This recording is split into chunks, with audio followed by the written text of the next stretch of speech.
everyone, and welcome to Journey with the Kellers. My name is Amanda Keller, and today we are back in the Keller kitchen. Why is this cabinet always open every time I do this? I don't know. Okay, so today we are going to be doing something from the official Harry Potter cookbook. Today's recipe is Hogwarts Trunk of Foodie Fun. So basically we're going to be making a whole bunch of things that don't take very long to make, at least I don't think so. And then putting them all together. You're supposed to kind of put it in some, like a box that would look like a trunk. I don't have anything like that, so we'll just be putting them all together on a plate for each person. Okay, so this recipe is for serving 2 people. I will be making more than that because I'm serving more people than that. But I will tell you what it says for the 2 servings, and you can work out how much ever you need to make for it. And I'm also kind of doing things a little bit in revert, not quite in reverse, but a little bit differently from the order that it does it in the book, because I think there's certain things that need to be done first so that you can have the stuff that's supposed to be hot at the end, and the stuff that can stay cold can be done and put in the refrigerator to wait to be served. So that's how we're going to do it. Okay. All right. So the first thing that we're going to do is you're going to need just a small bowl and 1/4 cup of either chocolate chips or it's supposed to be melt chocolate chips or chopped chocolate, whichever one you want to do. You're going to pour that into this bowl. Okay. Now you can do one of 2 things. You can also use a heat-proof bowl and stick this over the top of a pot of boiling water. Okay. And then just keep stirring it up every once in a while and wait until it's completely melted. Okay. Or you can just stick it in the microwave for about 30 seconds at a time on a medium heat. I think I use a high heat, but anyways, 30 seconds at a time, stir it between each time until it's completely melted. So I'm going to do that. I'm going to put this in the microwave for 30 seconds at a time, stirring it between each time after it's cooked for 30 seconds. And then I'll come back and show you what we're going to do with this. So I'll be back in just a minute. Okay, you guys. So I've got my chocolate all nice and melted. My bowl's a little bit hot too. Whew. Okay, so what you're going to do is you're going to take a pan with like a piece of parchment paper on it, and you're going to pour this on there. Okay.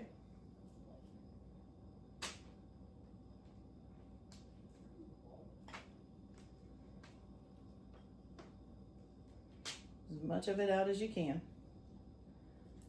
Okay.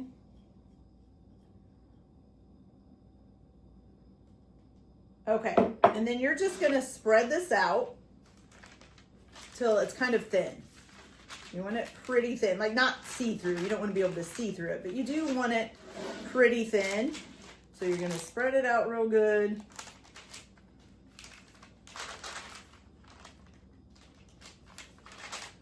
Get it nice and thinned out.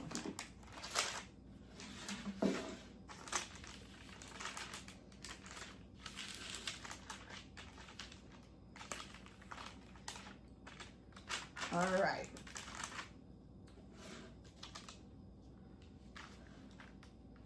And then once you have it to a thing that you want it to, I'm going to try to get mine as smooth as possible. And then you're just going to stick this in the fridge and refrigerate it until it's hard. So that's why I'm doing this first, because this is going to take a little bit of time to harden back up. Okay. All right, so I think I've got that good and thin. All right, so I'm going to stick this in the refrigerator, and then I'll be back to show you guys what we're going to do next. So give me just a minute. Okay, you guys. So for the next part, you're going to need 2 clementines or tangerines, whichever ones you're going to use. Just some little tiny oranges. And of course, I have more than 2 because I'm doing more than 2 of these. But basically what you're going to do is you're just going to put a small hole in the top of the tangerine or clementine, whichever one you're using. I'm basically going to try to dig out, like there's a little stem. So I'm digging that out, which gives me a little hole. Then you're going to take a sprig of celery leaves. So just tear off some leaves from the top of a celery. And you're going to try to stick this. I think this is a little too tall. I'm going to cut it down some so it's a little. There we go. And maybe try to make this just a little bit bigger. Not too much, but a little bit bigger. Okay. And you're going to stick that down. There we go. Like that in there. Okay. So that's all you're going to do for these. So I'm going to get these all done, and I'm going to place these in the fridge until I get some of the other stuff done. And then, you know, I can bring it all out and serve it at the same time. So I'm gonna get the rest of these done and I'll be back and show you what else we're gonna do. So I'll be back in just a minute. Okay, you guys. So for this next part, oh, and I just realized that light's not on. I wonder why it looks a little bit dark in here. Okay, so for this next part, what you're gonna need is 2 small tomatoes. And of course I have more than that. And then you're gonna need some scallions. Now, this is actually green onion. They don't sell scallions. They just sell green onions, okay? So what you're gonna do is you're gonna take the green onion and you're just gonna cut a little slice out of it, a thin strip, okay? And you want that strip to be big enough that it's going to fit all the way around your tomato, okay? So I am going to try, that looks like a pretty good strip there. Now let's make sure it will fit. Ooh, need it a little bit longer. So I think we're gonna do the entire onion from bottom to top because you need it to fit, or not only fit around the tomato, but you also need it to be able to tie, okay? There we go. So I'm just gonna do a big long strip like that. And you're gonna put this in a heat-proof bowl. And you're gonna have some water boiling on the stove, or starting to boil. Once you get the water boiled, then you're just gonna dump a little bit of boiling water over top of these and let them soak just for about 2 minutes, okay? So I'm gonna go ahead and finish cutting out the rest of my strips of onion. And then once my water has started boiling, I will pour it over this and let them soak for 2 minutes. And then I'll come back and show you guys, hopefully, how to tie these on. Hopefully I'll be able to do it. And I think I'm gonna do a couple extra strips just in case some rip or whatever while I'm trying to tie them on. You know, it's a big possibility. So this is harder to cut than you think, I'm telling you. Okay, so I'll be back as soon as I get that done and I'll show you how to tie these on. So I'll be back in just a little bit, okay? Okay, you guys, so I got my little strips of onion soaked in boiled water. I got a few extras here just in case. So basically what you're supposed to do is wrap it around your tomato. I'm gonna put that so it's not sticking out. And then you're supposed to tie it. This is a lot harder than it looks. The onion cut, because it's wet, or the scallion, whichever one you want to call it, because it's wet, does kind of stick to the tomato a little bit. So that helps, but it's still just difficult. Maybe I should have used a smaller tomato. Maybe I should have used cherry tomatoes. It doesn't specify, you know, just as a small tomato. Maybe cherry tomatoes would have been better, but then it wouldn't have looked as good, I don't think. Okay, well, I can only get it to basically tie once. I can't get it to like double knot. And I'm just gonna kind of push these back so that they kind of come back, hopefully, around on there. That's the hope anyways. Okay. So you kind of get like a little tomato with this little green thing on it, okay? Do the best you can. If you can get it to double knot, that'd be great. And I really like this little part that keeps flapping out to like tuck under the other part. Maybe I can get it to do it. Oh, maybe. Almost had it. I don't want to mess with it too much because I don't want to rip them. That would totally suck. And I'd have to start all over again. Okay, actually I got it. There we go. Okay, not bad at all. All right, so I'm gonna finish doing this on the rest of them and then I will come back with what we're gonna do next. So I'll be back in just a minute. Okay, so we got the clementines done, we've got the tomatoes done, and now we're gonna do our little sandwiches, okay? So you're gonna need 4 pieces of bread if you're only making the 2 servings, basically a sandwich a piece, okay?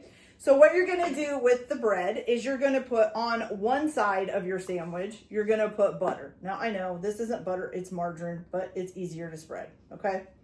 So you're gonna put butter on the one piece and some spreadable cheese on the other piece, which I hope I may need to just microwave just a slight bit to make it a little bit more spreadable. You know what, I'm going to. All right, I'll be right back. I'm gonna microwave this just for like 10 seconds to make it a little bit more spreadable. Okay, right, so you're gonna spread your other half.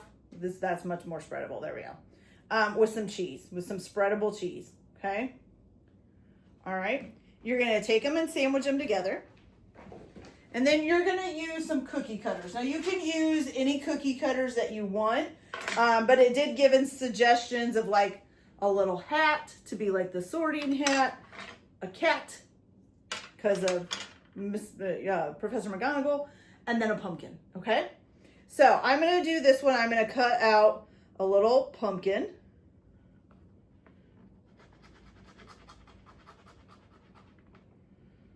Okay.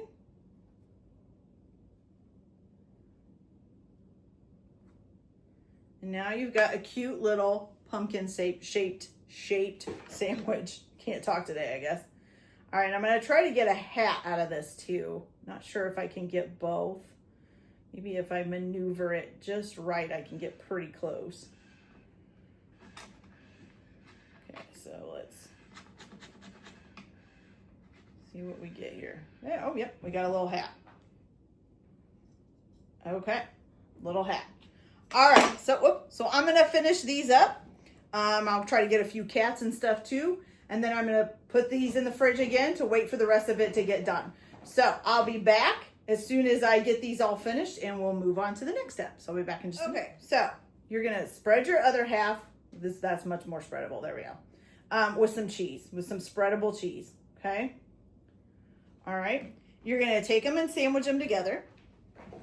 And then you're going to use some cookie cutters. Now you can use any cookie cutters that you want, but it did give in suggestions of like a little hat to be like the sorting hat, a cat because of Professor McGonagall, and then a pumpkin, okay? So I'm going to do this one. I'm going to cut out a little pumpkin.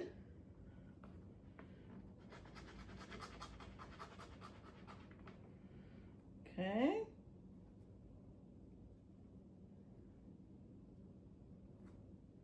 And now you've got a cute little pumpkin shaped sandwich. Can't talk today, I guess. All right, I'm going to try to get a hat out of this too. Not sure if I can get both. Maybe if I maneuver it just right, I can get pretty close. Okay, so let's see what we get here. Yeah, oh, yep, we got a little hat. Okay, little hat. All right, so I'm going to finish these up. I'll try to get a few cats and stuff too. And then I'm going to put these in the fridge again to wait for the rest of it to get done. So I'll be back as soon as I get these all finished and we'll move on to the next step. So I'll be back in just a minute. Okay, you guys. So for this part, you are going to need a 9-ounce, my cat and dog are playing. You are going to need a 9-ounce sheet of puff pastry. Okay, and that's for the 2 servings. So I'm actually going to be making more servings than that. And mine come 2 in a box and they're frozen. So if you are using frozen puff pastries, make sure you thaw them out however it says to do it on the box. Mine is by putting them in the refrigerator, I think a couple hours before you use them to let them thaw. So, yeah, so thaw them out, or if you want to make your own puff pastry, you can do that as well. Okay? All right, so you're going to take your puff pastry and you're going to roll it out to about 1/8 of an inch, I think it says. Let me see. Oh, you're going to roll out 1/3 of it. So the good thing is about these that come in a box is they come folded into thirds. So I am actually going to cut right down the line where it's creased from folding it up. And I'm going to take 1/3 off of each one of these. Okay. There we go. Now, for this in the book, it has a stencil to do a feather. Okay. It's actually a fairly easy little drawing. You could probably do it yourself, or if you want to find something online, you can do that and, you know, kind of trace that off. Or if you have the book, use the book.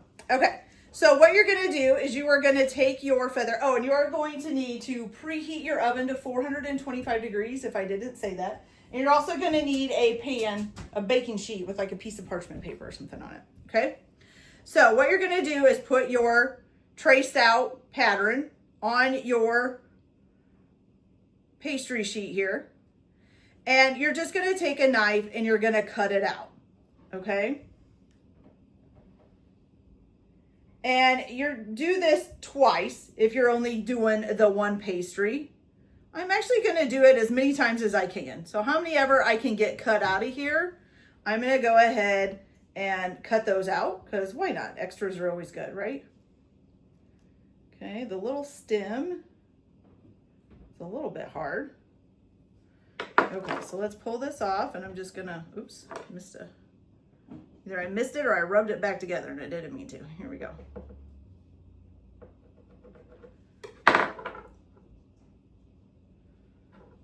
All right, maybe. Here we go.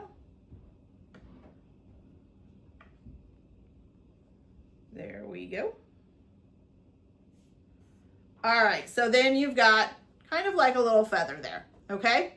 So I'm gonna go ahead and set this on the pan, and I'm gonna cut the rest of mine out, and then I'll come back and show you what we're gonna do with those, okay? So I'll be back in just a minute. Okay, you guys, so I got all my little pieces cut out. So what you're gonna do now is you're just gonna take a knife, and you're going to, first of all, kind of make like a mark down the middle, okay? Don't go all the way through. Just make a mark down the middle. That will be like the spine of the feather, okay? So I'm gonna do that here. Like I said, don't go all the way through it. You just wanna make a mark. Maybe just cut like the top layer, I guess.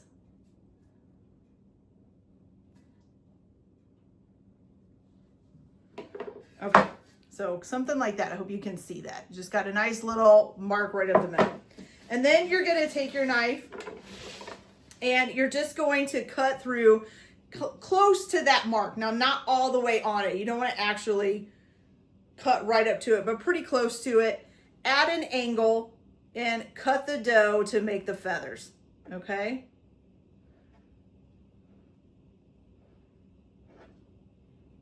Oops, I just smashed that one down a little bit. And do them pretty close together if you can.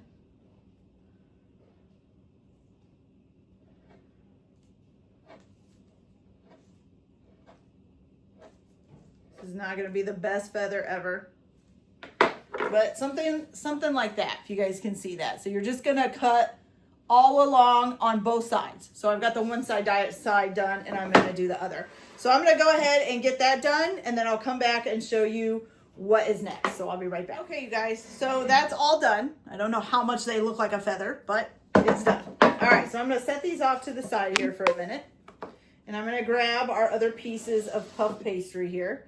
Now, you still have 2/3 of a sheet left, okay? So if you need to roll it out again, roll it out to 1/8 of an inch thick. And again, you're going to cut this in half, okay? So I'm going to go ahead and cut both of them in half. Now, you're going to take 2 pieces of cheddar cheese on each one, okay? So we're going to put a piece here and a piece here, okay? A piece here and a piece here. And I think, just to make it closed up, I'm going to put a 3rd piece right here in the center. Did like a half of a piece. Why? Because I want lots of cheese on there, okay? All right, so once you've got your 2 pieces of cheese on, you're going to go ahead and take your other half and put it on top, okay? Do that with this one as well, okay? And so now you have basically like a sandwich, right? Okay. All right. So what you're going to do now is you are going to cut these. It says cut out 2 3.5 by 2 3/4 inch rectangles. Okay. So to me, that would mean just cut them in half. But one of these, I need an extra one. So some people is going to get ones that are a little bit larger, but that's okay. I'm not that worried about it. Okay. We'll put that there. There we go. Okay. And then you're going to put these on your sheet pan with your feathers. All right.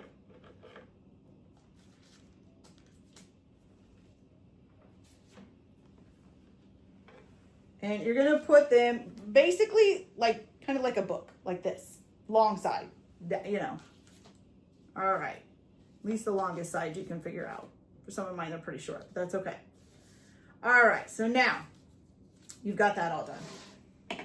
Now what you're gonna do is you are gonna take a egg yolk.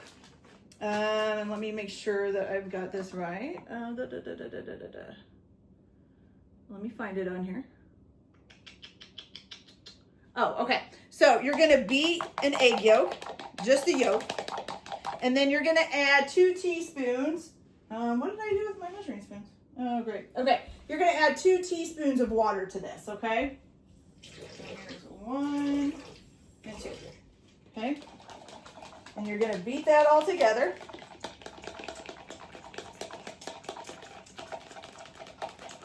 There we go. All right, now you're going to take, I'm going to need another small bowl here.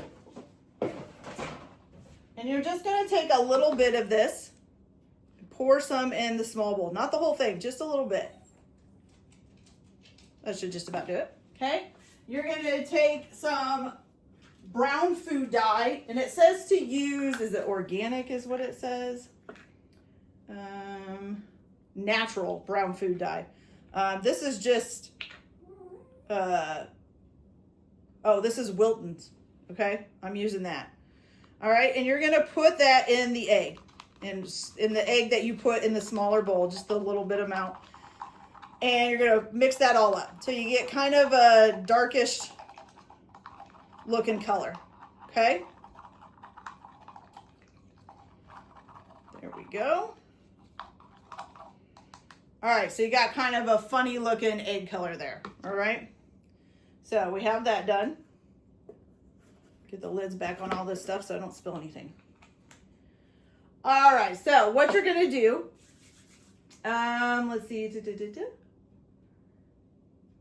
Okay, so now you're gonna use a pastry brush and you are going to brush the tops of the pastries with the uncolored beaten egg. So let me get my pastry brush out.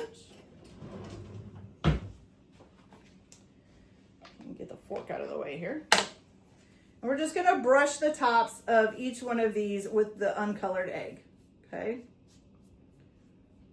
So make sure you get all your books and all your feathers.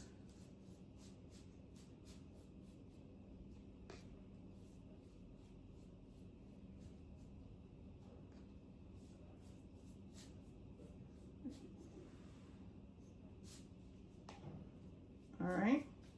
Oops. All right, I'm trying to hurry so that it's not taking so long, but. All right, so I got all the books covered. Now I got to do the feathers, which they're trying to move around on me. Here we go.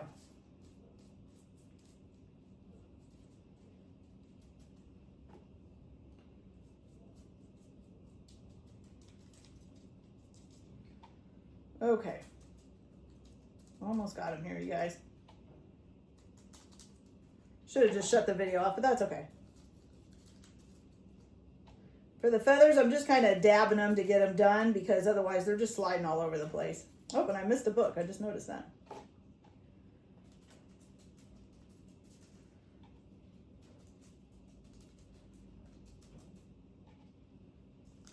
Almost. Okay, so get this last book here.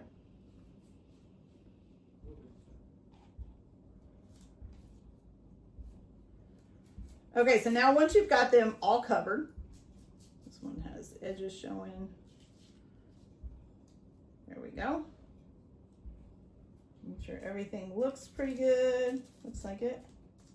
Okay, so then that's when you're gonna take your colored egg, and I'm just using, this is like a small, tiny little pastry brush. It looks like a tiny paintbrush, okay?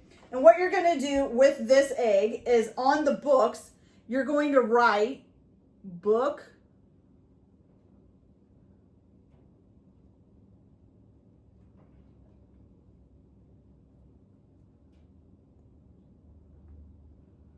and then of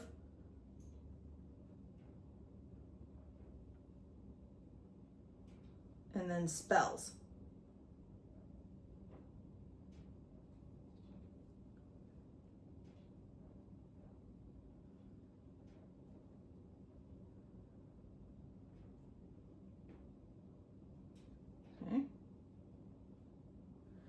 And then on the feathers, first you're going to trace a line up that middle spine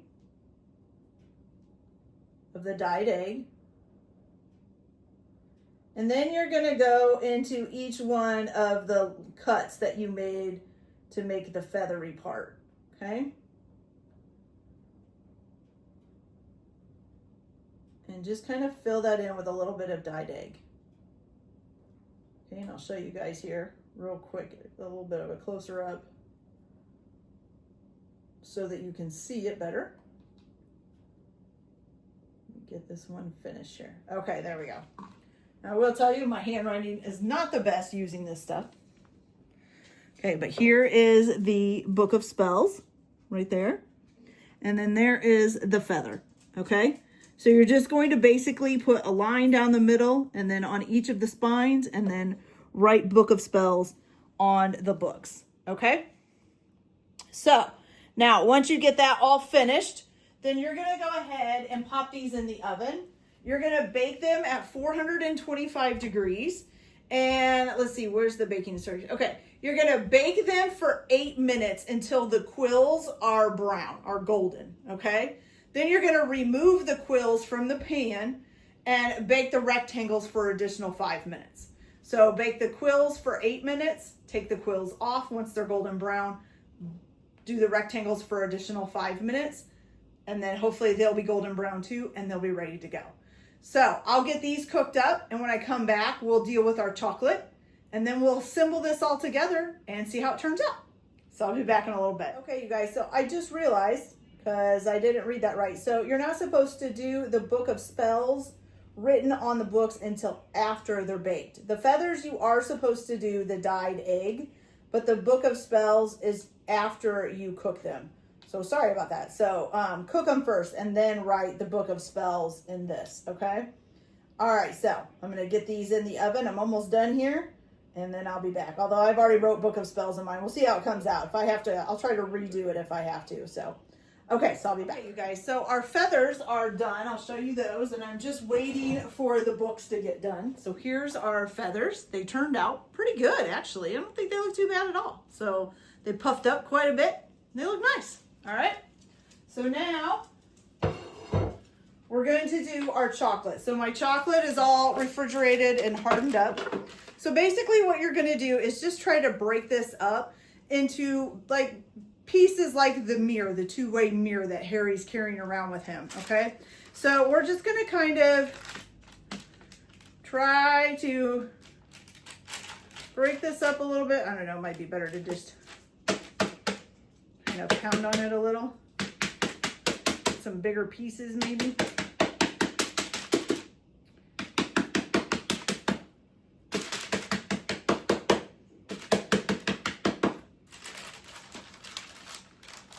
Just break them off here, hopefully.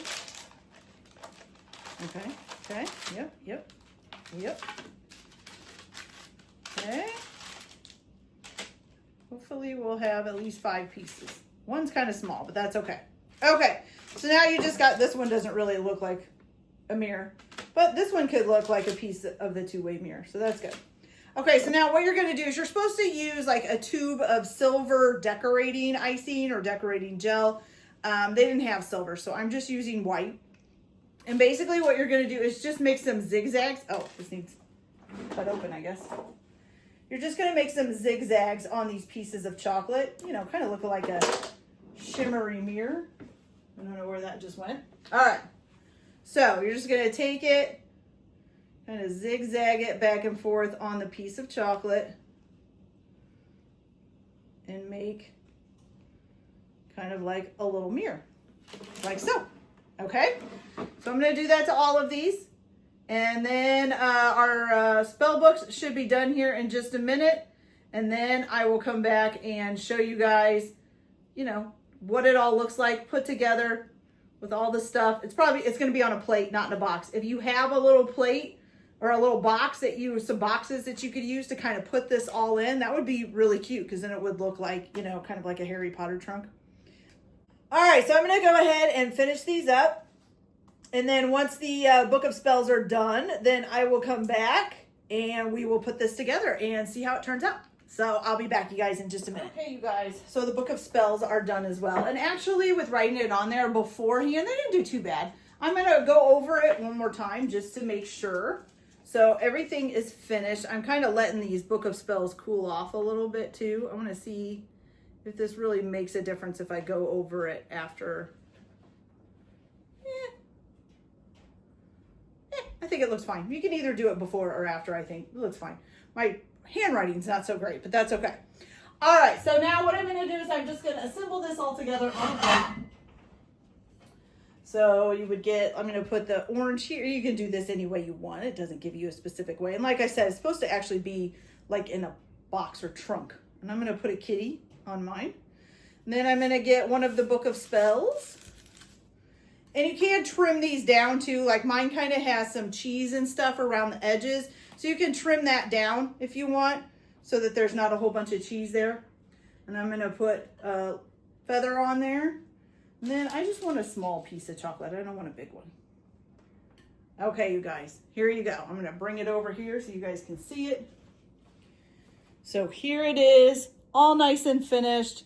Isn't that cute? I think that's adorable. I love it. Okay. All right, you guys, so that's it. I'm not really going to try this just because I don't want to, well, I guess I could try the puff pastry. Everything else is just kind of like regular stuff. But I'm going to try the book of spells, the puff pastry, and see how it tastes. Like I said, you can just trim this extra cheese off if you want to use a knife, trim it off or whatever. All right, so let's give this a taste.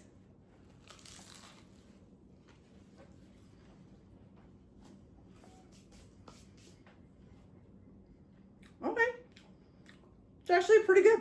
I really like it. All right. Okay, you guys, so that kind of tastes a little bit like of a grilled cheese, but a little bit lighter because it's not bread, it's a puff pastry. But that is pretty good. Okay, you guys, so that's it for this video. I hope you liked it. Like and subscribe if you like, or don't if you don't. Everyone have a good day. Enjoy your cooking. Keep your kitchen messy, and we'll see you later. Bye.